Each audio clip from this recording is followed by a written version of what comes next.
Hi, there's never been a better time to be a content creator, or filmmaker, photographer. Camera manufacturers are releasing cameras left and right to get your attention and potentially your money. Now, I am all for that. More options is a good thing for the consumer, but more options also often leads to more confusion, and it can be a daunting task to decide which camera is right for you if you're an outsider. So, in this video, I want to help you with that. I'm only going to be covering Sony cameras though, as the title suggests. So, yeah, without wasting any more time, let's jump right into it. Okay, so there are currently 6 cameras that are active or worth looking at in the Sony APS-C ecosystem. There are 3 cameras that were released in this year, 2019, and there are 3 cameras that were released between 2014 and 2016. So, for the sake of simplicity, let's call it the previous gen lineup and the current gen lineup. Let's start off by talking about the previous gen cameras. Under this, we have the A6000, the A6300, and the A6500. Now I know this looks like a lot of text, but essentially what I've done here is I have highlighted the major differences between the cameras. Now these are mostly video oriented features. Photography wise, all cameras are actually very similar. They all have the same lens mount, they have a raw photo support, and they all have almost the same number of stops of dynamic range. So photography wise, honestly, they're all extremely similar, so we're going to focus mostly on video here. So for starters, in terms of video resolution, the A6000 goes up to Full HD at 60 frames per second. The 6300 and 6500 go up to 4K at 30 frames per second and Full HD at 120 frames per second. The 6000 does not have any picture profiles, so you do not get S-Log or any other flat profiles like that. The 6300 and the 6500 do come with the full range of picture profiles that Sony cameras have. The 6000 does not have an external microphone port. The 6300 and 6500 do have an external microphone port. In terms of focus points, you have 179 on the 6000 and 425 on the 63 and 6500. Neither of these cameras have a flip-up touchscreen or a flip-up screen. That is a feature that's been introduced with the current gen cameras that we'll talk about in a moment. The 6000 and 6300 do not have a touchscreen. The 6500 has a touchscreen. Again, the 6000 and 6300 do not have in-body image stabilization, whereas the 6500 does have it. Neither of these cameras again have a headphone port. This is also a feature that's been introduced with the current gen cameras. In terms of battery life, they're all actually very similar. In my experience, in actual practice, I've been able to record for about a few hours on the A6300 shooting 4K video, not continuously obviously, but on and off I've been able to shoot for about half a day max with a single battery. All these cameras also have a 30-minute recording limit straight out of the box. Now you can take this with a grain of salt because it can be bypassed easily, which is actually what I have done with my camera. I have actually made an entire video about this, so I'll leave it linked in the description if you're interested in finding out more about it. So that's the previous gen lineup. Let's now talk about the cameras that were released in 2019.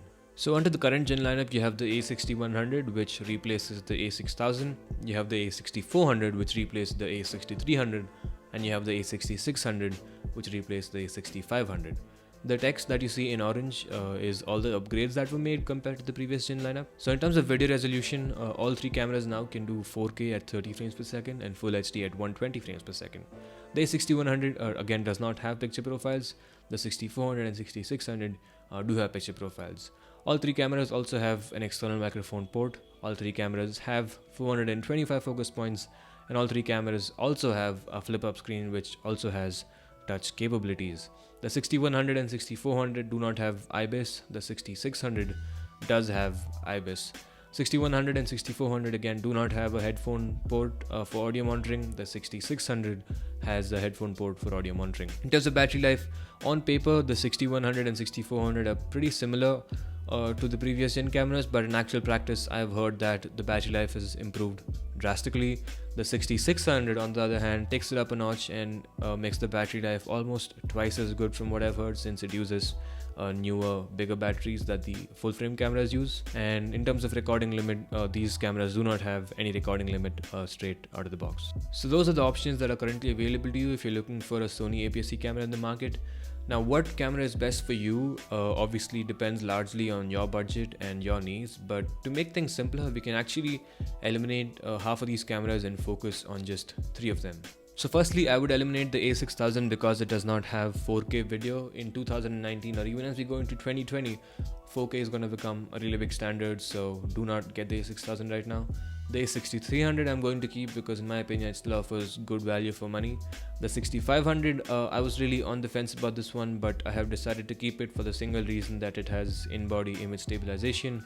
Now from what I've seen, IBIS on all the Sony APS-C cameras is actually not that great, but I have decided to keep the camera for the small percentage of you that like to argue that shitty IBIS is better than no IBIS at all. So this is for those of you that like to think that.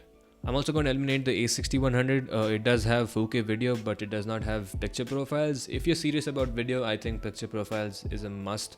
For the price of A6100, you can get the previous gen A6300, which does have picture profiles. The A6400 I'm going to keep because mostly of the flip-up screen. That seems to be a feature that a lot of people care about these days. Finally, the A6600 is something I'm going to eliminate. Honestly, it's overpriced for what it is, in my opinion. The only situation that I would consider getting the A6600 is if you already have a full-frame camera and a lot of full-frame lenses. Maybe you could get the A6600 as your B cam, but honestly, I would not get it as your first primary camera. Okay, so that leaves us with the A6300, the A6500 and the A6400, and at this point it's actually pretty simple to decide. If you want in-body image stabilization, get the A6500. If you want a flip-up screen, get the A6400, and if you don't care about either and can live without either, get the A6300. I'd love to share the pricing with you, but at this point in time, the pricing of these cameras is actually pretty volatile is the word I'm gonna use. Especially the previous gen cameras, you can find them going for a lot cheaper right now. I got a message from an Instagram follower saying he was able to get an A6300 for approximately 40,000 rupees with 2 batteries and a Sigma 16 1.4, which is a crazy good deal. So if you can find something like that, even if it's an older camera, I would absolutely go for it. I would also urge you to keep an eye out during the Diwali sales, Flipkart and Amazon Diwali sales that are going to be happening next week.